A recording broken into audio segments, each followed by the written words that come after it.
सर्वमङ्गलमाङ्गल्ये शिवे सर्वार्थसाधिके शरण्ये त्र्यंबके गौरी नारायणी नमोस्तुते। आप सभी भक्तों को सादर जय श्री कृष्ण। आप श्रवण कर रहे हैं भागवत महापुराण का नवम स्कंद।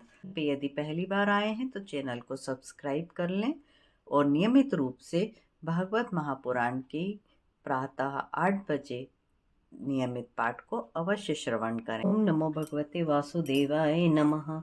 भागवत महापुराण के नवम स्कंद के 23वें अध्याय में राजा ययाति के शेष पुत्रों के वंश का वर्णन श्रवण करेंगे। नृपति ययाति वंश विस्तारा, फैल्यो जग में अमित अपारा। कीन्हो वर्णन शुक्र मुनिराया, जाको अंत न शेषौ पाया। श्री सुखदेव जी बोले, हे राजा परीक्षित, ययाति के पुत्र अनु के संभारण, चक्षु और परोक्ष नाम के 3 पुत्र हुए। सभानर का पुत्र कलनार, कालनार का पुत्र श्रंजय, श्रंजय का पुत्र जन्मेजय और जन्मेजय का पुत्र महाशील, महाशील का बेटा महामना हुआ। महामना के उशीनर और तिक्षु 2 पुत्र हुए। उशीनर के शिव, वन, शमी और दक्ष 4 पुत्र थे। शिव के वृषादर्भ, सुवीर, मद्र और केकई 4 पुत्र थे। तिक्षी के रुश्रुद्रथ और रुश्रुद्रथ के हेम पुत्र हुआ। हेम के सुतमा और सुतमा के बलि पुत्र हुआ। बलि की पत्नी से दीर्घतपा मुनि के द्वारा अंग, वंग, कलिंग, सुंग, पुंड्र और अंध्र 6 बेटा हुए। उन 6 बेटों में पूर्व देशों ने अपने अपने नाम से 6 देश बसाए। अंग का बेटा खनपान, खनपान का दिविरथ, दिविरथ का धर्मरथ, धर्मरथ का बेटा चित्ररथ और चित्ररथ का बेटा रोमपाद थे, जिसके मित्र अयोध्या के राजा दशरथ थे। राजा दशरथ ने रोमपाद को अपनी शांता नाम की कन्या गोद दे दी थी। उस कन्या का विवाह विभांडक ऋषि के बेटा श्रंग के द्वारा साथ हुआ था। शिष्य श्रंग का जन्म हिरणी के गर्भ से हुआ था। एक समय राजा रोमपाद के राज्य में वर्षा नहीं हुई। तब शिष्य श्रंग को राजा रोमपाद ने गणिकाओं की सहायता से अपने राज्य में बुलाया। उनकी कृपा से राजा रोमपाद के राज्य में वर्षा हुई। उन्होंने राजा से इंद्र देवता का यज्ञ कराया और उसके संतान उत्पन्न हुई। उन्हीं की कृपा से राजा दशरथ के 4 पुत्र उत्पन्न हुए। रोमपाद के पुत्र का नाम चतुरंग और बृहद्भानु था। बृहद्रथ के ब्रह्मना, ब्रह्मना के जयद्रथ था।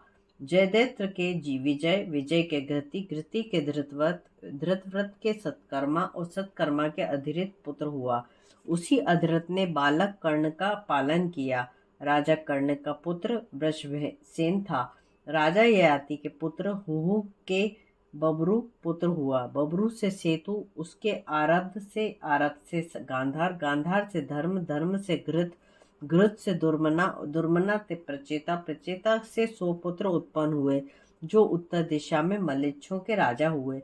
राजा ययाति के पुत्र तुर्वसु से वनी, उसके भर्ग, भर्ग से भानुमान, उसके त्रिभानु, त्रिभानु से करधम, करधम से मरुत नाम का पुत्र उत्पन्न हुआ। उस मरुत के कोई पुत्र न था, इसलिए उसने तुम्हारे पूर्वज पूर्ववंशी राजा दुष्यंत को अपना पुत्र बनाया था, किंतु दुष्यंत राज की इच्छा से अपने वंश में चले गए। हे परीक्षित, अब मैं तुम्हें यदुवंश का वर्णन सुनाता हूँ, जिसकी परब्रह्म भगवान श्री कृष्ण ने अवतार लेकर उसे पवित्र किया। राजा यदु के सहस्त्राजित, क्रोष्ठा, नल और रिपु 4 पुत्र थे। सहस्त्राजित सज्जित पुत्र हुआ। सतजित के महोदय, बोपुदय और हृदय पुत्र हुए। हृदय के धर्म, धर्म के नेत्र, नेत्र के कुंती, कुंती के सोहन्य, सौजन्य, सौजन्य के महिष्मान, महिष्मान के भद्रसेन पुत्र हुए। भद्रसेन के दुर्मद और धनक 2 पुत्र थे। धनक के कृतवीर, कृताग्नि, कृतवर्मा और कृतार्तोर्थ 4 पुत्र थे। कृतवीर का पुत्र अर्जुन था, उसी को सहस्त्रबाहु अर्जुन भी कहते हैं। उसने 85,000 वर्ष तक राज्य किया था। उसके 1,000 बेटों में से केवल 5 बेटे जीवित थे। शेष परशुराम जी द्वारा मारे गए। उन 5 के नाम जयध्वज, सूरसेन, वृषभ, मधु और अर्जित थे। जयध्वज के तालजंग, तालजंग के 100 पुत्र थे। तालजंग क्षत्रिय नाम से प्रसिद्ध हुए, जिनको राजा सगर ने महर्षि ओवे की कृपा से मार डाला था। उनमें सबसे बड़ा वितिहोत्र था। वितिहोत्र के मधु, मधु के 100 बेटा थे। उनमें सबसे बड़ा वृष्णि था। उन्हीं वधु, वृष्णि और यदु के कारण इस वंश का नाम माधव, वार्णे और यादव नाम कहलाया। यदु के दूसरे पुत्र कोष्टु के व्रजिनवान और व्रजिनवान के स्वाही, स्वाही के ऋषेक, ऋषेक के चित्ररथ, चित्ररथ के दशबंधु पुत्र थे। वह दशबंधु बड़ा चक्रवर्ती अजय राजा था। उसके 10,000 पत्नियां थीं। प्रत्येक के 1-1 लाख संतान थी। इस प्रकार उसने 100 करोड़ यानी 1 अरब संतान थी। उनमें पृथुश्रवा आदि प्रधान थे। पृथुश्रवा से धर्म, धर्म से उष्णा उत्पन्न हुआ। उष्णा से 100 अश्वमेघ यज्ञ हुए।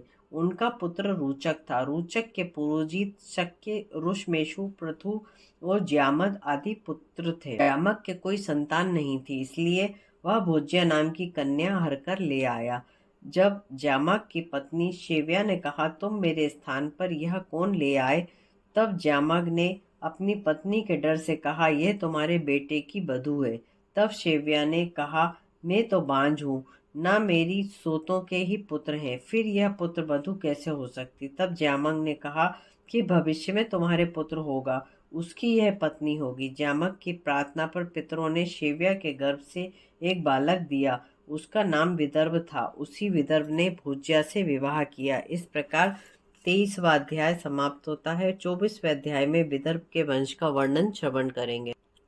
कर्पूरगौरम करुणावतारम संसार सारम पुष्पेन्द्रहारम सदा वसंतम हृदयारविंदे भवम भवानी सहितम नमामि। प्रेम से बोलिए जय श्री राधे।